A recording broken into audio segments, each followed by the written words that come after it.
말씀은 누가복음 16장 1절에서 8절까지 교독하겠습니다. 우리 매일 성경은 9절까지로 나눠놨는데 여기에서 오해가 일어납니다. 1절에서 8절까지 교독합니다.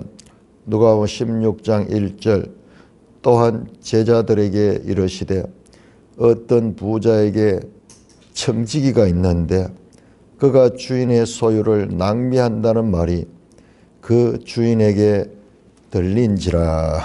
주인이 그를 이르되 내가 내게 대하여 들은 이 말이 어찌 되느냐. 내가 모든 일을 세마라. 청지기 직무를 계속하지 못하리라 하니. 청지기가 속으로 이르되 주인이 내 직분을 빼앗으니 내가 무엇을 할까? 땅을 파자니 힘이 없고 빌어먹자니 부끄럽구나. 내가 할 일을 알아도다. 이렇게 하면 직분을 빼앗긴 후에 사람들이 나를 자기 집으로 영접하리라 하고. 주인에게 빚진 자를 일일이 불러다가 먼저 온 자에게 이르되 너가 내 주인에게 얼마나 빚졌느냐? 말하되 기름 100만원이다. 이르되 여기 내 정서를 가지고 빨리 앉아 50이라 쓰라 하고. 또 다른 이에게 이르되 너는 얼마나 빚졌느냐? 이르되 밀백석이니이다. 이르되 여기 내 정서를 가지고 80이라 쓰라 하는지라. 주인이 이 옳지 않은 청지기가 이를 지혜 있게 하였으므로 칭찬하였으니 이 세대의 아들들이 자기 시대에 있어서는 빛의 아들들보다 더 지혜로움이니라.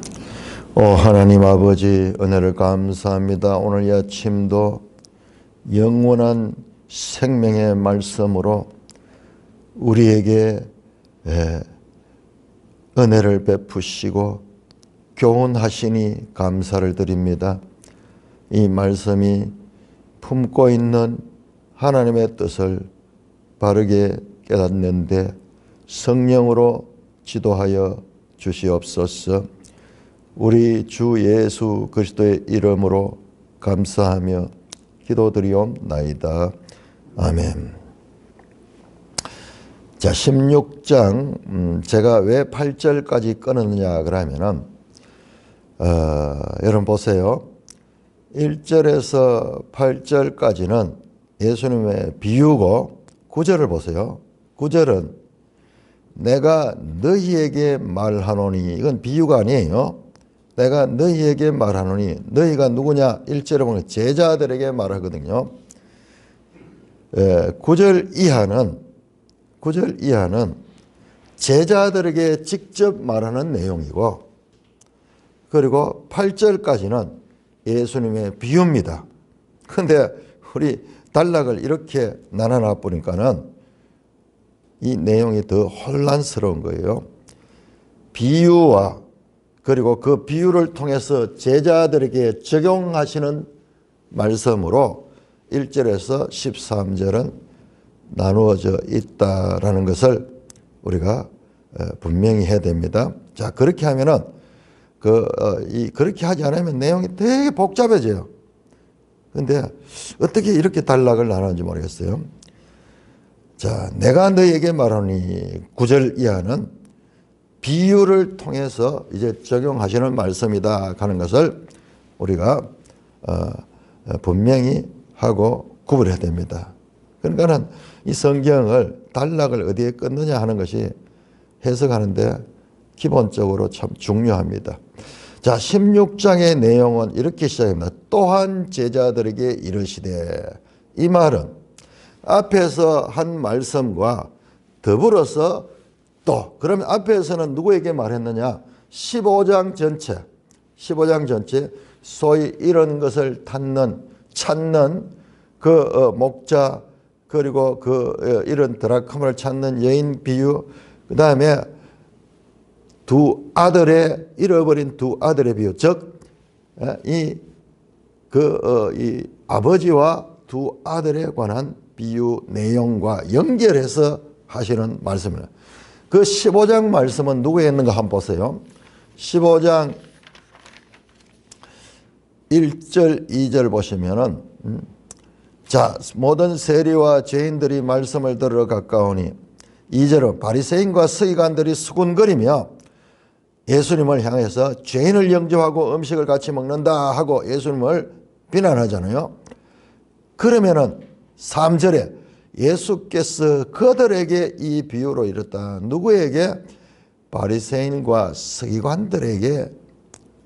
지금 15장의 내용은 바리새인과 서기관들에게 하신 말씀이에요. 그럼 16장은 제자들에게 하시는 말씀입니다. 자, 여러분 14절 보세요.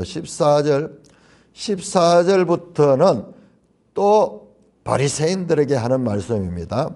바리새인들이 할 말씀이고 17장 1절 보세요. 예수께서 제자들에게 이르시되 그러면서 청중이 바뀝니다. 청중이 누구에게 이 말씀을 하는가를 분명하게 기억하며 본문을 해석해야 됩니다.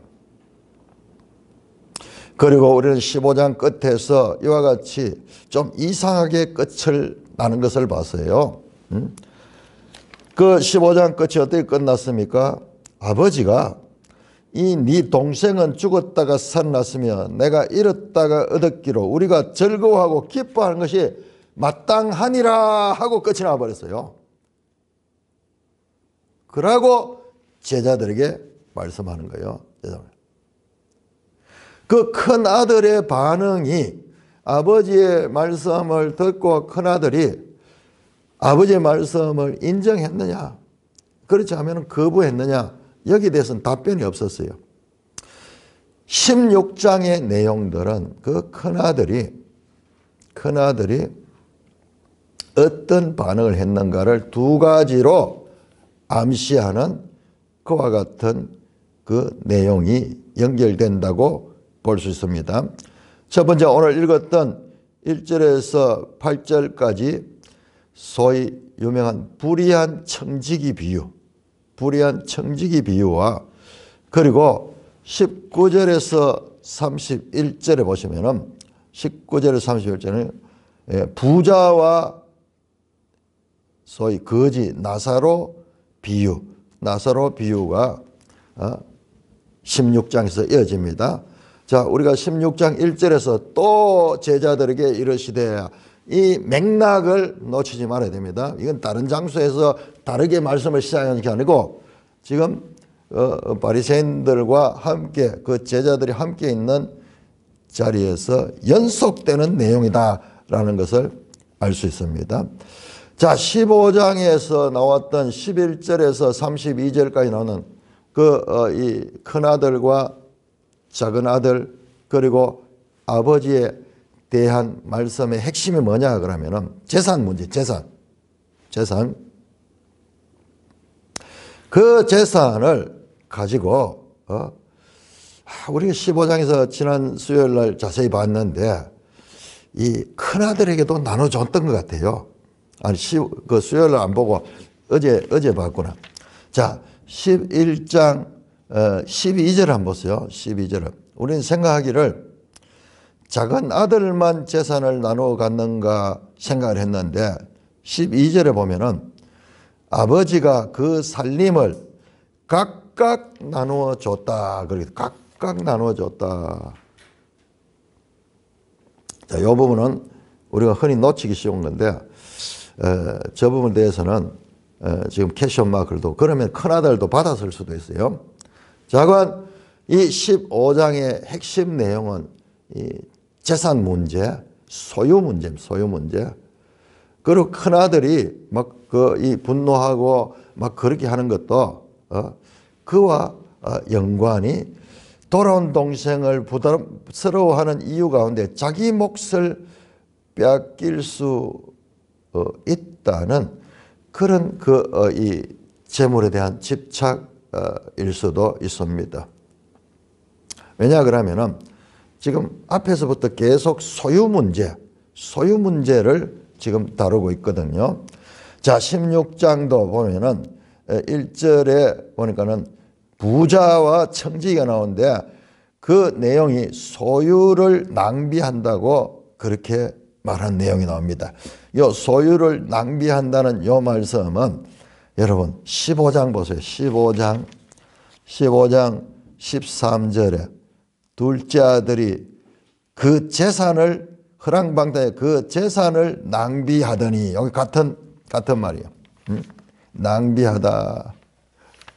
그래서 여기서 프로디갈 나왔다 그랬죠. 프로디갈 낭비하다. 프로디갈하다. 이게 낭비하다. 해프다. 계산 없이 막 해프게 쓰는 것이에요. 그러니까 지금 이게 단어로 봐도 15장과 16장의 내용이 연속된다라는 것을 찾는 것이 너무나 중요해요. 그러면은 이 본문 해석도 15장과 연결해서 중요한 말씀을 예수님께서 연속해서 하고 있는 거예요. 15장에서 해결되지 않았던 그 내용을 제자들에게 너희는 이 재물을 어떻게 다뤄야 될 것인가에 대해서 이 연속되는 말씀이라는 것을 이해하는 것이 이 본문을 해석하는 데 아주 중요합니다.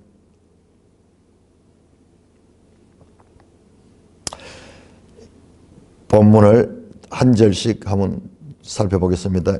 1절입니다. 또한 이 제자들에게 자, 요거 15장과 연결되는 거다. 우리 장이 나눠져 버리면은 뭐 이렇게 우리가 그 앞에 걸 다 잊어버리는데요. 특별히 누가복음 해석은 제가 보니까 지금 12장부터 다 연결이 돼요. 다 연결됩니다. 자, 그거를 말씀드리려고 하면은 나도 아직 정리가 안 됐고 느낌이 성경 읽다 보면 느낌이 오잖아요. 그 감이 쫙 그렇게 있어요. 자, 이것을 쫙 연결시켜 보면은 놀라울 거예요. 그런데 지금 매일 이걸 해야 되기 때문에 지금 그 일까지는 못하고 감은 잡았어요. 자, 여러분 12장 16절 한번 볼게요. 12장 16절. 자, 특별히 누가복음에 예수님의 17개의 비유가 나오는데 이 가르침들이 다 연결이 되고 있다는 것을 우리가 자, 12장 16절부터 보세요. 16절 뭐냐? 어리석은 부자에 관한 비유. 어리석은 부자에 관한 비유. 그래서 이 부자가 소출이 많아가지고 창고를 짓고 뭐 이러다가 그날 밤에 그 생명을 취하해 버리잖아요. 그러면서 21절에 재물을 두고 하나님께 대하여 부여하지 못한 자, 재물과 하나님의 관계에 있어서 재물을 섬기는 자, 재물을 우선순위에 두는 자가 얼마나 어리석은 자인가라는 재물에 관한 가르침이 쫙 연결이 되고 있어요. 오늘 이따가 한번 보시면은 야, 그렇게 중복되고 있구나. 어떤 면에서는 인크로즈를 이룰 수도 있어요. 자, 또한 제자들에게 어떤 부자에게 자, 이 12장 16절에 나왔던 부자는 어리석은 부자고 지금 오늘 비유에 나오는 부자는 다른 면에서 어리석은 부자예요. 세상의 계산으로 볼 때 참 어리석은 부자예요. 어떤 부자에게 청지기가 있는데 청지기 가는 말은 이게 이제 오이코노모스 그래서 집안을 살피는 큰 부잣집의 집을 관리하는 그런 이 청지기 밑에 하인들 종들이 많이 있는 거예요. 군대로 치면은 이 중간 간부 중대장이나 뭐 이런 사람들 그 밑에 부하들을 내리고 있는 그런 이 집이 큰 부잣집이에요. 큰 부잣집입니다. 여러분 이 청지기 비유가 두 번째 또 나옵니다. 자, 이 청지기 비유가 자 12장 41절 한번 볼까요? 12장 41절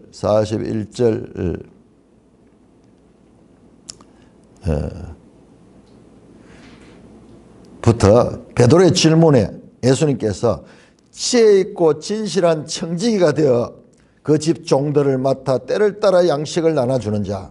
그러니까 두 번째 청지기 비유예요. 첫 번째 청지기는 정말 지혜롭고 이 분별력이 있어서 때를 따라 자기가 맡아 있는 그 밑에 있는 일하는 일꾼들에게 양식을 나눠주는 그 청지기고, 이번에 나오는 이 청지기는 뒤에 나오지만은 불의한 청지기예요. 청지기가 있는데 그가 주인의 소유를 낭비한다는 말이 그 주인에게, 우리가 말해서 청지기 갈 때는 그 청빈한 그 발을 깨끗한 청지기 뭐 그런 뜻이지 싶은데, 그런데 이거는 불의한 청지기, 불의한 자예요. 불의한 자. 주인의 소유를 가지고 잘 관리하지 않고 그것을 막 낭비하면서 그렇게 해서 주인의 소유를 관리를 제대로 못하는, 자기의 직임에 충실하지 못한 자들, 그런 청지기예요.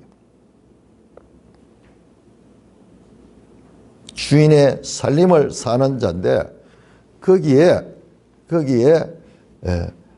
충실하지 못하고 충성되지 못하고 그것을 불의하게 사용하는 자예요. 그 소문이 이제 주인에게 들리는 거예요. 여러분, 이 소문이요, 주인에게 다 들립니다. 주인이 보는 입장은 달라요. 밑에 있는 사람들이 어린 애기들 보면 애기들이 뭐 부모님 속인다고 이러지만요, 부모님 보면 그거 다 알아요. 다 아는데 자기들은 완전히 속였다고 그렇게 생각하는 거예요. 주인에게 들렸습니다. 자, 주인이 이 청지기를 불렀습니다. 내가 내게 대하여 들은 이 말이 어찌 됨이냐? 내 소유를 낭비한다는 이 소문이 도대체 어찌 된 거냐? 네가 보던 일을 셈하라. 무슨 말이냐? 이제 해고시킨다는 말이에요. 이제 네 정리해라. 네 일. 청지기 직분을 계속하지 못하다. 네가 맡은 직분에서 충성스럽지 못하고 불의하게 했으므로 너는 해고된다, 그 말입니다. 이제 하던 일 다 정리해라. 정리하고 이제 청지기에서 해고된다고 말합니다. 자, 그러자 3절에 청지기가 속으로 이르되 주인이 내 직분을 빼앗으니 내가 무엇을 할까? 땅을 파자니 힘이 없고 빌어먹자니 부끄럽구나. 청지기가 주인이 딱 그 말하자 이제는 모든 것이 끝이구나. 주인이 내가 여기서 일을 하지 못하게 하니까 이제 내가 무엇을 하고 먹고 살까? 먹고 사는 문제 늘 우리 인생에게 놓여 있습니다. 놓여 있습니다. 그래서 오늘날처럼 이런 직업이 다분화되지 않았죠. 뭐 옛날에 전부 땅 파먹고 살았다. 사람들이 다 땅에서 이런. 근데 땅을 파며 육체 노정을 하지 않을까는 오랫동안 청지기로서 사무실만 앉아있고 이랬기 때문에 도저히 할 수 없는 거예요. 힘이 없고. 그 다음에 그러면은 구걸하면서 빌어먹고 살자. 그러니까는 너무 수치스러운 거예요. 너무 수치스러운 거예요. 그래서 고민하고 있는 겁니다. 야, 어떻게 살아갈까? 어떻게 살아갈까? 고민하다가 4절입니다. 내가 할 일을 하더라. 이 말은 이런 번역이 너무 평범한 거예요. 옳지, 좋은 수가 있다. 이거예요. 자기대로 막 고민하다가 아이디어가 떠오르는 거야. 야, 옳지, 좋은 일 있다. 좋은 수가 있다. 바로 이거야. 바로 이거야. 물은 이미 엎질러졌고 어떻게 할 수 없는 그런 입장인데 내가 여기서 아이디어를 반짝 넣어. 이야, 내가 이제 살 길이 있다.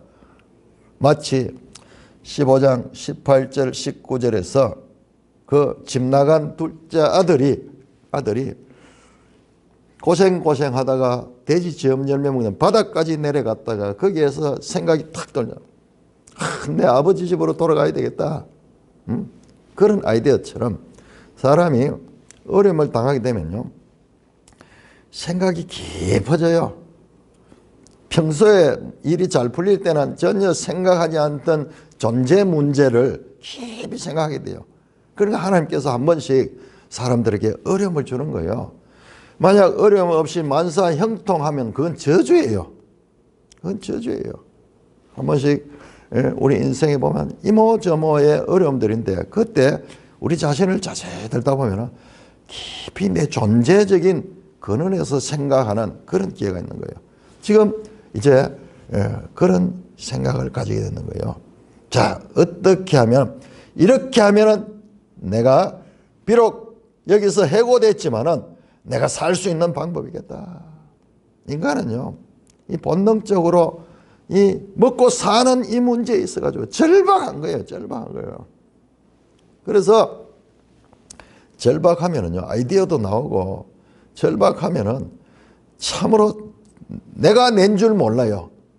절박하면은 뭐 그 새벽에 기도 나와가지고도 그것도 막 계속 나올 수 있는 막 그런 뭐 에너지도 생기고 아이디어도 생겨요.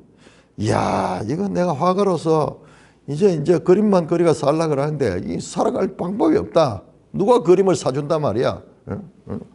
그런데 아이디어가 탁 오는 거야. 이거야, 이거.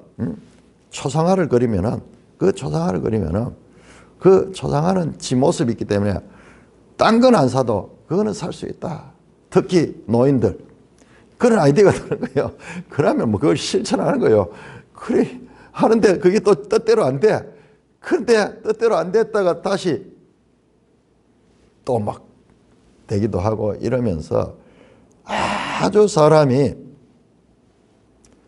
일하는데도 내 이 그림 한 점이 우리 온 가족이 먹고 살게 된다. 이러되면 집중하면서 전념해가지고 그렇게 하는 거예요. 그러다 보면 자기도 모르게 실력이 확 올라가는 거예요. 그러니까 이런 일들, 우리가 인생을 살다가 어려움을 만나게 될 때 어떻게 먹고 살까 이럴 적에 어떤 사람들은 절망하는데요. 우리 사람이 보면 밑바닥에 내려가면 더 내려갈 데 없으면 올라가는 길밖에 없는 거예요. 그래서 체면불구하고 막 바뀌는 거예요, 사람이. 자, 그렇게 해서 이 사람이 아이디어를 내는 거예요. 이제 내가 비록 해고는 당하지만은 그 다음에 우리 주인에게 집진자들, 그 빚진자들을 내가 잘 대하면은 그들이 나중에 내한테 돌아가면서 여러 사람이 있으니까는 십시일반 도와줘도 내가 살 수 있을 거다. 이런 생각을 했습니다. 후에 사람들이 나를 자기 집으로 영접하리라. 그렇게 말씀했는 거예요. 자, 요 단어, 나를 자기 집으로 영접하리라 하는 요 단어와 9절 보세요. 9절. 그들이 너희를 영주할 처소로 영접하리라. 이게 서로 연결이 됩니다. 우리는 9절은 아직 안 읽었죠? 9절 안 읽었습니다. 자, 이렇게 딱 암시만 주고, 자, 5절입니다. 그래서 이 청지기가 자기 아이디어대로 그렇게 하는 거예요. 주인의 빚진 자를 일일이 불러다가 먼저 온 사람들부터 해가지고 빚졌는 액수를 말해라. 기름 100마리다. 기름 100마를 빚져요. 이건 개인이 아니에요. 개인이 기름 100마를 빚질 수가 없어요. 이것은 오늘날 이 갤론으로 치면 800갤론이고 돈으로 치면은 오늘 돈으로 치면은 1000데나리온, 그러니까 한 데나리온이 노동자 그 하루 사기라 그러면은 1000데나리온 1000일 약 3년 동안 했는 노동자의 이 급료에 해당되는 그와 같은 제가 한번 계산해보면 대충 제가 한 9천만 원 정도 9천만 원. 여러분 이 기름을 9천만 원치 빚질 사람이 됐어요. 그러니까 이 부자가 이 주인이 큰 부자고 이 빚진 사람들은 도매상하는 사람들 중간에서 장사하는 사람들이에요. 자 그래서 100마를 갖다가 정서를 가지고 빨리 앉아 50이라서 이야 100마를 50말로 바꿔주는 거예요. 9천만 원 같으면은 4,500만 원을 감해 주는 거예요. 그래서 우리 매일 성경에는 자, 이 행위를 갖다가 그래도 뭐 나쁘지만은 주인에게 나중에 이 사람들이 주인에게 고맙다 극할 것이기 때문에 뭐 변명을 하는데 저는 그거는 전혀 맞지 않아요. 그리고 또 이 부분이 이해가 안 되니까는 이게 지금 한마디로 뭐냐 문서 위조거든요. 또 다른 사람에게 이 두 사람만 나오는데 이 두 사람만이 아니라 수많은 사람들이 있는 거예요. 예를 들어서 이 사람은 또 밀백석을 빚졌는 거예요. 밀백석은 이것은 땅으로 치면은 어마어마한 넓은 땅에서 이 거두어들이는 양이에요. 그러니까 엄청 부자예요. 이 부자가. 이것은 이 돈으로 환산하니까는 2천 내지 3천 데나리온으로 치면은 한 2억 정도 돼. 2억. 그러니까는 이 사람들이 중간 업자들이에요. 큰 도매상을 하는 그런 업자들입니다. 개인이 아니에요. 그리고 이 정서를 가지고 80이라서다. 문서 위조를 시켜서 문서 위조를 했는 거예요. 오늘날 치면은 이거는 완전히 이 징역으로 잡혀갈 그런 범죄 행위, 엄청난 범죄 행위라는 그걸 재산을 갖다가 이거는 뭐 훔치는 거하고 마찬가지잖아요. 그러니까는 이 뒤에 이 주인이 이걸 가지고 나무라지 않는 걸 보고 그거를 인간적으로 이해하기 위해 가지고 오늘 우리 매일성경 같은 이런 표현도 있지만은 저 미국의 유명한 신학자들은요 이걸 어떻게 해석하는가 하면은 이거는 커미션이다. 원래 이걸 이만큼 팔고 나면은 이 종이 이 청지기가 받을 수 있는 커미션 자기한테 떨어지는 몫을 그것을 이제 없애했다. 그런 식으로 해석하는데 그것도 말이 안 돼요. 말이 안 돼요. 아니 무슨 커미션이 50 반텀이나 받는 그런 커미션이 어디 있어요. 그러니까 그건 전부 인간적인 생각이에요. 우리 지난번에 우리 교회 자매 한 사람이 그 잃어버린 양 한 마리 그 비율을 그것도 어떻게 해석하려고 하면 해석이 안 되거든요. 99마리를 남겨놓고 한 마리를 찾으러 가지고 그럼 99마리가 이 목자가 없어가지고 해를 당하게 되면 어떻게 될까? 이게 이해가 안 되니까는 그 본문들이 뭔가 이 설명을 들어도 마음에 말끔하지 않는 거예요.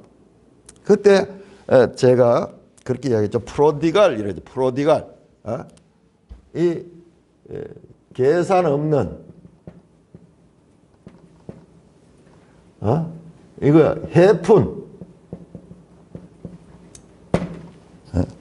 우리말로 해프다. 해프다. 계산이 없어. 마치 이 둘째 아들이 막 돈을 가지고 막 정신없이 써가지고 완전히 거지가 될 때까지 계산 없이 썼듯이 그랬듯이 그 목자도 프로디갈한 목자예요. 자, 이렇게 문서 위조를 했습니다. 문서 위조를 했습니다. 이거는 큰 이 범죄예요. 큰 범죄입니다. 앞에 나왔던 소유를 낭비한다는 그 범죄보다도 더 큰 범죄, 더 큰 범죄야.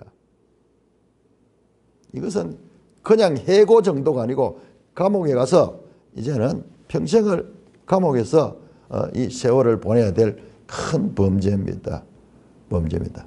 그런데 8절에 보니까는 주인이 그 내용을 알았는 거예요.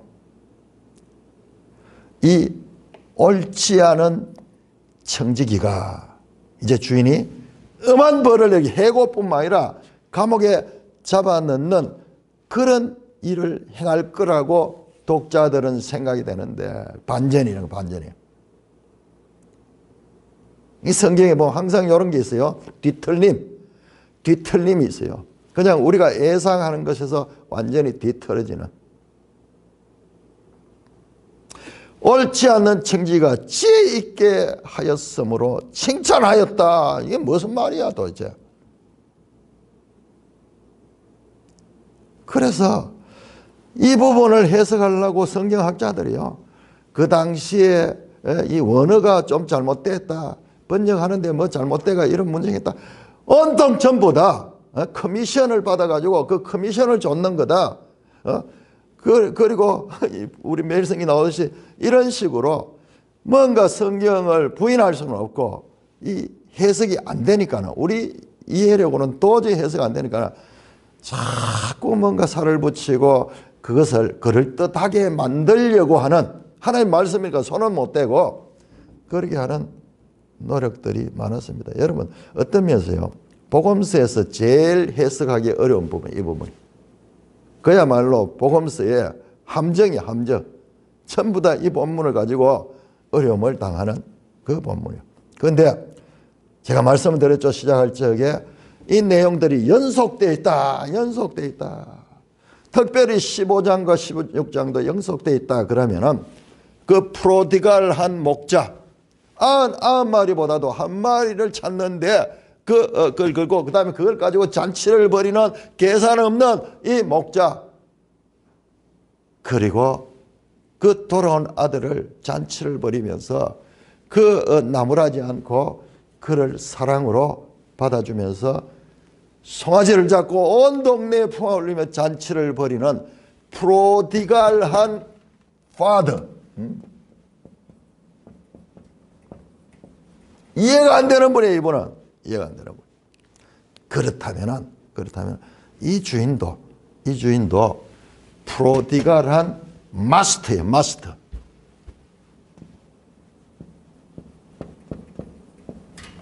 로드, 주인. 그러니까는 옳지 않는 이 불의한 청지기가 지혜 있게 일을 하였으므로 칭찬하였다. 도대체 무슨 사람이야? 그러면 도둑질을 지금 방조하는 거야. 평소에도 소유를 낭비했던 그 죄, 그것 때문에 해고시키면, 그러니까 해고당하는 기질에 마지막으로 큰 걸 터뜨린 거예요. 문서 위조를 해서 어마어마한 재산을 축내는 이 두 사람뿐이겠어요. 쫙 해서 그 주인의 소유를 완전히 망치고 떠나가는 이 청지기를 향하여 그 주인으로부터 불호령이 떨어질 줄 알았던데, 아버지의 재산을 가지고 떠나가지고 허랑방탕해서 거지꼴로 들어온 그 아들을 볼 적에 그 아버지가 불호령을 내리고 그를 경고하지 않고 오히려 멀리서부터 보고 돌아오는 자를 알아보고 뛰어나가지고 그것을 입을 맞추고 잔치를 벌여주던 프로디갈 파더처럼 지금 이 주인도 그런 일을 하는 거예요. 이상한 주인, 지금 이상한 아버지, 이상한 목자, 이상한 여인 이야기들이 연속적으로 나오고 있습니다. 자, 그러면서 나오는 말씀이 이 세대의 아들들이 자기 시대에 있어서는 빛의 아들들보다 더 지혜로웁니다. 자, 여기에 결론이 뭐냐 그러면 이 세대의 아들들이 빛의 아들들보다 자기 시대가 뭐냐, 자기가 살아가는 이 현실적인 이와 같은 삶에 있어 가지고는 이 세대의 아들들은 하나님 백성들이 아니요, 빛의 아들들은 누구냐 그러면은 이게 그리스도인들입니다. 요한복음 12장 36절에도 빛의 아들, 에베소 5장 8절에도 빛의 아들, 전부 그리스도인들 가요. 지금 여기서는 제자들을 가리킵니다. 제자들, 지금 청중이 제자잖아요. 그러니까 이 세대의 아들들, 이거는 뭐냐 그러면은 이방인들과 같은 자들이야. 이방인들과 하나님 없는 육적인 물질을 이 세상의 목적으로 삼고 살아가는 사람들이 있어 가지고는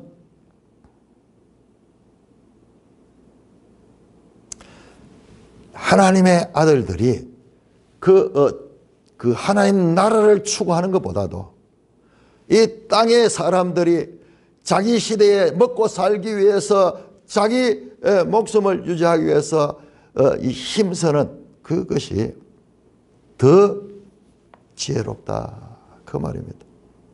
이 땅의 사람들이 먹고 살기 위해서 새벽부터 나와가지고 가전 어려움을 겪으면서도 힘들으면서도 돈을 벌이기 위해서 얼마나 노력을 합니까?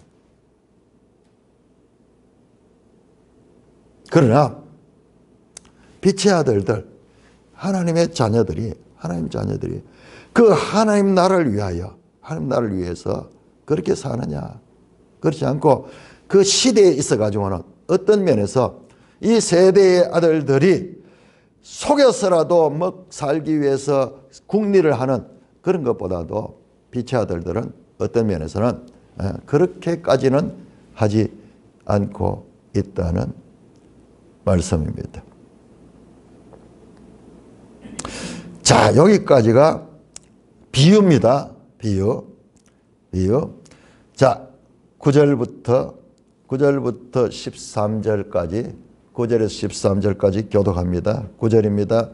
내가 너에게 말하노니 불의의 재물로 친구를 사귀라. 그리하면 그 재물이 없어질 때 그들이 너희를 영주할 처소로 영접하리라. 지극히 작은 것에 충성된 자는 큰 것에도 충성되고 지극히 작은 것에 불의한 자는 큰 것에도 불의하니라. 너희가 만일 불의한 재물에도 충성하지 아니하면 누가 참된 것으로 너희에게 맡기겠느냐. 너희가 만일 남의 것에 충성하지 아니하면 누가 너희 것을 너희에게 주겠느냐. 집 하인이 두 주인을 섬길 수 없나니 혹은 이를 미워하고 저를 사랑하거나 혹은 이를 중히 여기고 저를 경히 여길 것이니라. 너희는 하나님과 재물을 겸하여 섬길 수 없느니라.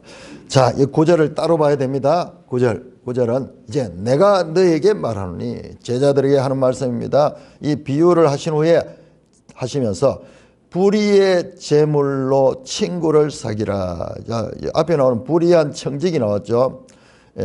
불의한 청직이 이 불의하다 한 게 아디키아, 디카이오스 하는 것이 의롭다거든요. 그게 아가 붙으면 부정이요. 의롭지 않는. 자, 청직이야 했죠. 이번에는 불의한 재물. 자, 원어로 맘모나 테스 아디키아. 요게 재물이 맘몬. 자, 이 재물 자체는 뭐냐가 불의한 거다. 불의한 것이다. The mammon of unrighteousness. 불의한 재물. 이거를 갖다가 뭐냐. 이 재물, 이 땅에서 필요한 이 재물을 가지고 친구를 사귀라. 지금 앞에 나오는 비유에 주위의 사람들께 이 돈을 탕감해 줌으로 말미암아 그 사람께 환심을 사잖아요. 환심을 사서 나중에 자기 살 궁리하는 그런 도덕적으로 나쁜 건데도 불구하고 그 재물 가지고 친구를 사귀라. 주인은 참 이상하죠. 주인은 정말 프로디갈하죠. 계산 없는 분이죠. 하나님의 영역이기 때문에 우리에게 이해가 안 되는 거예요. 이해가 안 되는 거예요. 이게 떨어지면은 지금 목자 그다음에 이 아버지 지금 이 주인도 이해가 되는 거예요. 자, 불의의 재물을 가지고는 뭘 하냐? 친구들을 사귀어. 친구들에게 필요할 적에 도와주고 그렇게 하면 그 재물이 없어질 때 그들이 너희를 영주할 처소로 영접하리라. 자, 불의의 재물 그리고 그 재물 같은 거죠. 이 재물은 뭐냐 그러면은 이게 없어지는 거예요. 없어지는 거. 영원하지 않는 거예요. 불의의 재물은 바로 12장 20절에 나왔던 어리석은 부자처럼 자기가 떵떵거리고 천년만년 살 것 같이 했는데 그날 밤에 죽어버리잖아요. 그래서 그 재물이 아무 소용없잖아요. 그렇듯이 이 재물이 없어질 때 한시적이야. 이 땅의 재물은 한시적입니다. 그 재물이 없어질 때 있다. 그러면 그것이 무엇이 되겠느냐? 12장 20절에 그렇게 나왔었거든요. 자, 그런데 그들이 너희를 영주할 처소로 영접하는 누구가? 친구들이 이 재물을 가지고 평소에 뭐 환심을 사고 친구들의 어려움을 도와주고 또 뭐 이렇게 여러 가지 베풀어 줬기 때문에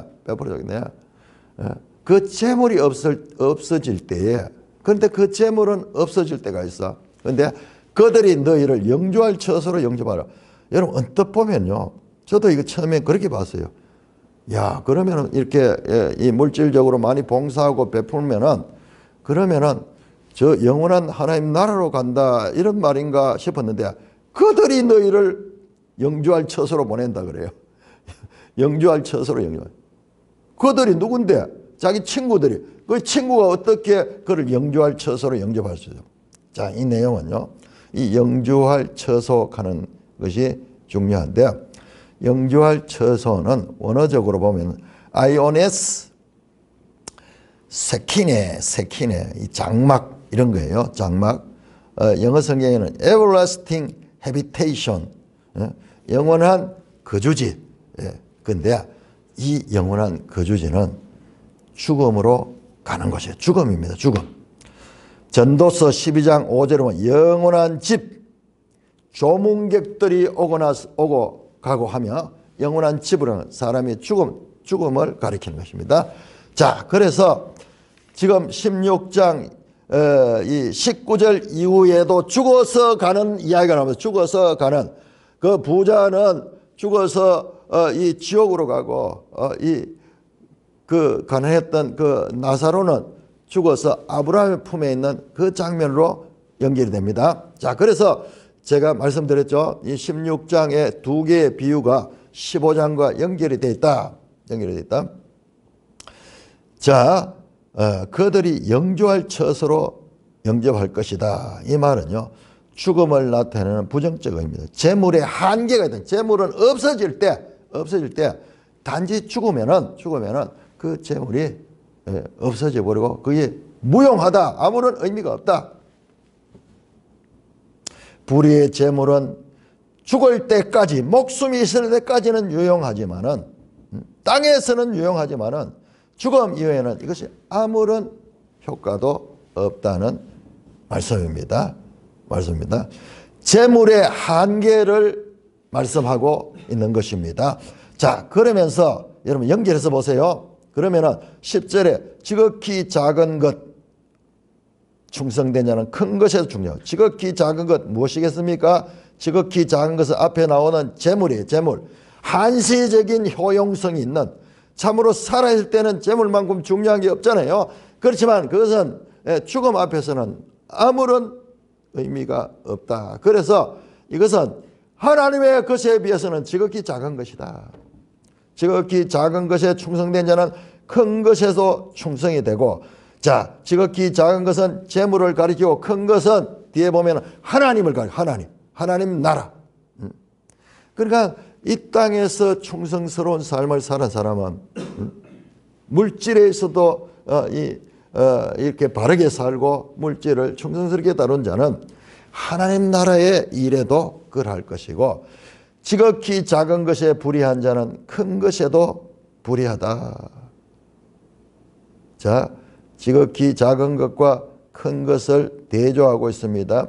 자, 그 다음에 11절에 보면 너희가 만일 불의한 재물에도 충성하지 않으면 누가 참된 것으로 자, 앞에 나오는 지극히 작은 것은 불의한 재물로 연결이 되고 그 다음에 큰 것은 참된 것과 연결이 됩니다. 자, 10절, 11절, 12절이 연결이 되면 연속성을 봐야 됩니다. 자, 작은 것은 불의한 재물로 연결이 되고 그 다음에 12절에 보면 무엇과 또 연결되냐? 불의한 작은 것은 불의한 재물로 연결이 되고 불의한 재물은 무엇으로 연결되냐? 12절 남의 것으로 연결, 남의 것에 충성되지 않으면. 그 다음에 큰 것은 참된 것과 연결이 되고 그 참된 것은 너희의 것과 12절에 누가 너희의 것을 너희에게 주겠느냐? 그러면서 너희의 것과 연결되는 거예요. 여러분 결론적으로 남의 것은요 빛의 아들들의 것이 아니라 이 세대의 아들의 것입니다. 이 세대의 아들 것. 이게 뭐냐? 세상 백성들의 추구하는 것. 재물이죠. 무엇을 먹을까, 무엇을 마실까, 무엇을 입을까 염려하지 마라. 이 모든 것은 세상 백성들이 하는 걱정이다.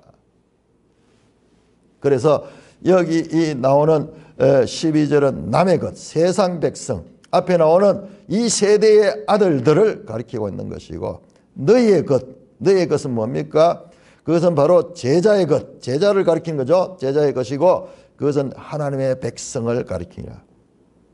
그래서 13절에 집 하인이 두 주인을 섬길 수 없으니 혹은 이를 미워하고 저를 사랑하거나 혹은 이를 중히 여기고 저를 경히 여길 것이다. 너희는 하나님과 재물을 겸하여 섬겼다. 여기 재물이 맘모나예요. 데오스 하나님과 카이 맘모나 하나님과 맘몬 두 신을 동시에 겸하여 섬길 수가 없다는 말씀입니다. 자, 그러므로 오늘 16장 1절에서 13절 특별히 이 난제 우리 성경에 그 예수님의 가르침 가운데서 가장 해석하기 어려운 이 난제는 이 물질 문제에 있어 가지고 이 참으로 이해되지 않는 그 주인 우리가 앞에 나왔던 비유가 프로디갈 파더라는 비유가 결론적으로 가장 옳다고 말씀드렸듯이 지금 불의한 청지기 비유가 아니고 프로디갈한 마스터에 대한 비유는 마스터. 그리고 그 물질은 자기 시대에 있어 가지고는 아주 유용한 거지만은 그러나 그것은 한시적이고 하나님 나라에 있어 가지고는 그것은 아무런 힘을 가지지 못한다. 그것을 또 보여주는 내용이 여러분 연상이 안 됩니까? 뒤에 나오는 부자와 나사로 비유. 부자가 열나고 살다가 죽었으니까는 아무런 이 땅에서 부유함이 의미가 없어지는 그 내용과도 연결이 되는 것. 그 다음에 이 재물이 없어지는 거잖아요. 나사로는 너무나 물질적으로 가난했지만은 그러나 그가 죽어 나오면은 그 땅에서의 물질 때문에 했던 고통이 아브라함 품에서는 아무런 의미가 없다는 것을 알려주면서 이 내용은 물질의 한계를 보여주고 그 다음에 이 세대의 사람들이 물질을 목숨으로 여기고 목적으로 여기고 살아가는 그것이 이 하나님 보시기에 얼마나 어리석인 것인가. 그리고 그런 자들조차도 부요하신 아버지는 그들을 용납하시는 그런 프로디갈 마스터다. 그러니까는 우리가 가지고 있던 이런 기본적인 그와 같은 관념이 완전히 아버지 관점, 주인의 관점으로 해석했을 적에 여기에서 우리가 알 수 있는 것은 지금 하나님이 누구신가를 예수는 비유를 통해서 가르쳐 주시고 계시다는 것을 알 수가 있습니다. 찬송가 94장입니다.